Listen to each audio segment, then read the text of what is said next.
Okay, so we will go on now with our tutorial about 0 ways for broke people. And I will get to this now. Hoping I'm not losing my dress and not shaking too much. So, fruit, veggies, processed, flour, grains, pulses. So the next step is now thinking about all these things that you have noted down there. Now this is a little slower process maybe than many others. I'm not just telling you immediately buy all these alternative packaging methods and alternative water bottles and all these different goods you can again buy, because I know we love consuming and I know we love shopping, but I actually want to take a little time to take that from another perspective and to not go into another shopping craziness. So, fruits and veggies. Now here comes the very interesting questions. What is available at what season in your most nearby area? So there are times when you find trees growing, not trees growing, but when you find trees full of apples, and right now we have this amazing hazelnut season. So all the hazelnuts are down on the streets and in the parks, and it seems that the squirrels are quite fine. They don't really need them because there are so many just laying around, and if they would really need them, there would be not at all that many, because I know I've lived in Wales and we could never really find any hazelnuts because the squirrels just ate them. So, for example, finding out a little more what is available at what season, that's already really helpful for the future, what we're going to do. And the next thing is your processed food. Now processed food is really difficult because processed food means there's so many different ingredients in it and we don't ever really know, or it's just more difficult to know where is that really coming from. Is that really local? Is that coming from my nearby region? Or is that somehow EU, non-EU based? It becomes just so much harder to really source back to that real origin of something when there are so many different things involved. So you can just check once in your fridge shelf or whatever, go to your cookies, go to your, I don't know, maybe you have even like some chips, or go to pastes, creams, I don't know what stuff, processed things. I don't really have processed things anymore, but check what all is in there and then just try to think, okay, is that all now coming from one place? And if not,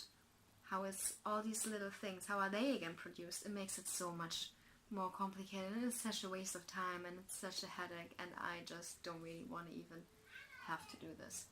So what do we do, or what do we do at home? How do we live 0 waste? Right now I'm in Munich, so it's different because I'm in my parents' home and they have a different mindset. They also care about the environment in their own way, but maybe they find me very extreme.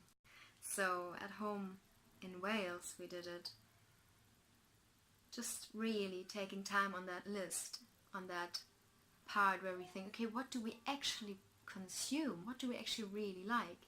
So we like alternative milk, because I don't drink cow's milk, and so we thought, okay, so what is the most local alternative milk we could possibly make? In that situation, hazelnuts came in my mind, and I was like, I'm going to fight for hazelnuts, I'm going to make hazelnut milk.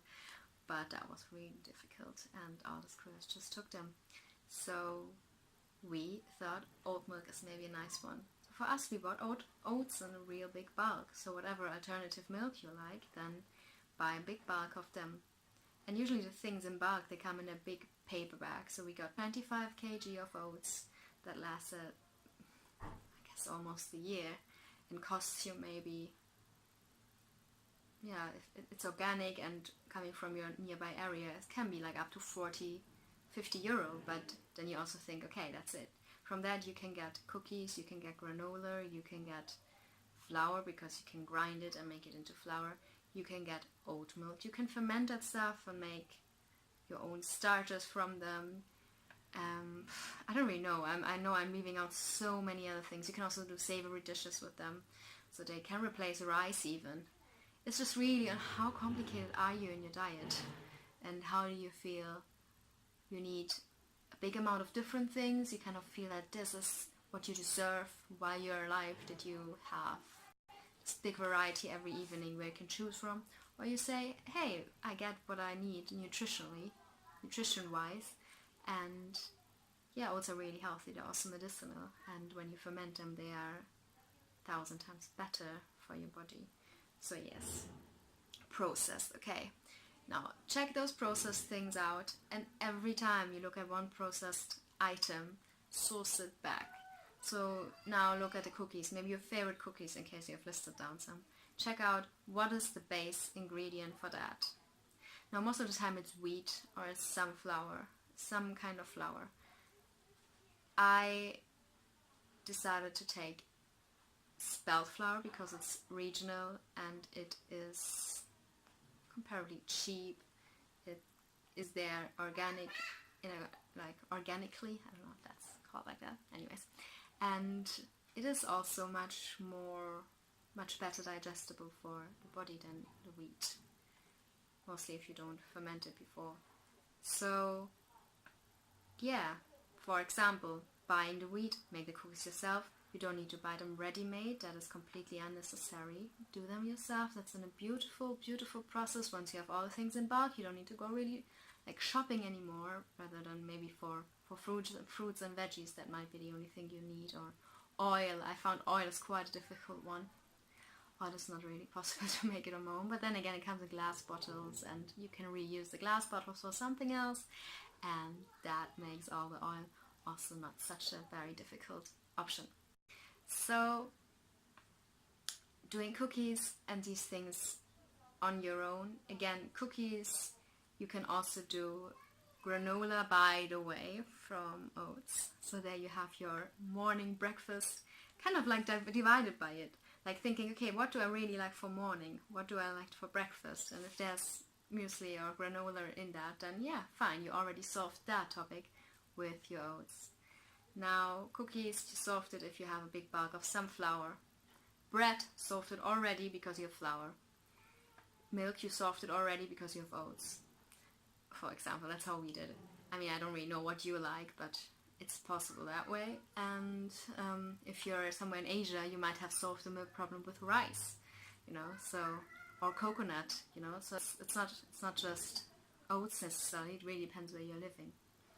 So what else is there? What else can I say today? I don't want to make this so long, and I want you to sit there a little and think. Now source back all your processed stuff, okay? And think about, what do you feel you really need? What do you feel you can make yourself with local ingredients, or at least EU-based? And then maybe also be very like mild to yourself a little and say, okay, but I really want to have this one thing, like maybe you're a coffee lover, you know, or you love chocolate, or you love cocoa once in a while in the evening, a hot, yeah, it's chocolate in the end too, or whatever it is.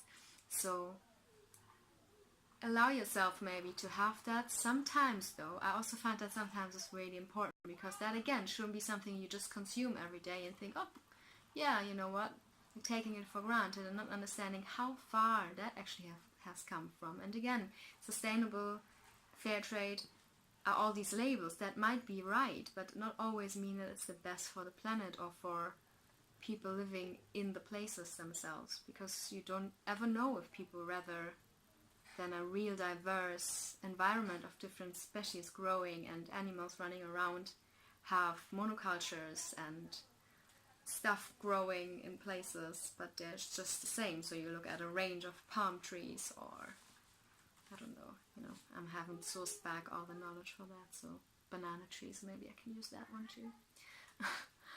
So I'm not a professional here, that is just my thinking process. Most probably there might be some professionals who think, what is she talking, she doesn't know. Doesn't matter, that's just how I feel about it, and I don't really have the I think I'm not in the mood to sit hours and hours in front of laptop and research everything back. So for me, I just decided I want to take everything that is growing around. I really kind of know where it's coming from. I want to preserve. I just want to save up on so much time in front of a screen that I'm doing this, like tutorials, and like Instagram is a big sacrifice already, but at the same time it feels good because I feel like I'm sharing something. But yeah, screens are just not real, and the outside world there is real. So yeah, you might not always get the most profound knowledge from me that is resourced, like researched back in a crazy way, but yeah, in case you somehow find something in it, then just keep watching. So for today, sit there with your processed stuff and think about what all ingredients are there and what you could maybe replace it with.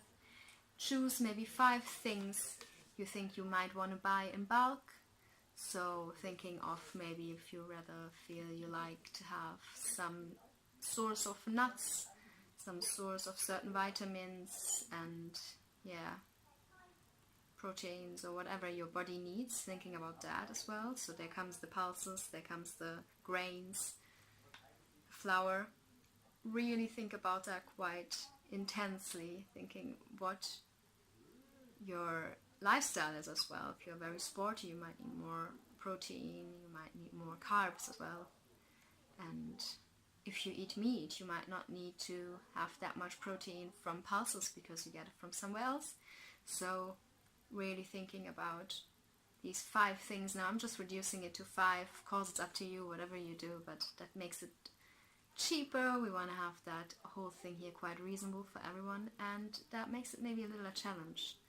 Thinking, okay, what can I do out of what paste, for example, work really well with sunflower seeds, which you can also buy EU based. They're most probably also very regional, but then they get more and more expensive. So they're also EU based, you can buy them, and then you can make all these kind of alternative vegetarian, vegan pastes with it.